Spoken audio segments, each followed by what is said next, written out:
Faith Time is our weekly conversation on matters of faith, and joining us this morning is Kevin Mills with Loxley Church. Good morning to you, sir. Good morning. We're continuing our conversation on this Easter Sunday. What do you love most about this time of year? You know, I love the tradition of Easter. You know, I was thinking on this question, the idea of journey.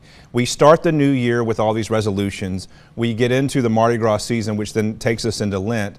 But what this season does for me individually is it causes me to question and look at the things of my life that I've allowed to build up. Lent causes me also to slow down and take a look at those things in the position of my life, the things that I've oftentimes leaned on in my day-to-day. And so Easter is this kind of culmination of taking an evaluation of where I am and where I want to be by the time we get to December. This is traditionally also a day or a church service that a lot of churches see guests, people they don't normally see, maybe people that don't usually come to church or don't usually come to that church. How can you use this time to get more people to come to church regularly? You know, I think most churches, this is their Super Bowl weekend. This is what they live for, honestly. So a lot of churches have done Easter egg hunts or done some type of spring activity, passion play. And then on this day, most staffs, most churches are on pins and needles, making sure they make connections with as many people as possible, because you've got folks who are coming back to church, and then you've got folks who've just moved into the area looking for a church. And Easter is kind of this flagship doorway of that to happen. So every church should be on their very best this holiday. How do you make that good first impression for those new families? I think you've got to be personal. You know, I think you've got to be transparent and just let them see who you are.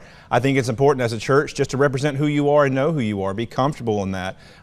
Every church is not for every person, and so I think that oftentimes when churches try to front on Easter, you know, the proof is in the pudding kind of way. So I think it's really honest that you just have to be yourself and just let them see who you are authentically. And no matter where you go or what you happen to do, we hope you guys have a good Easter out there. This segment and other segments of Faith Time will be available on our website at WKRG.com.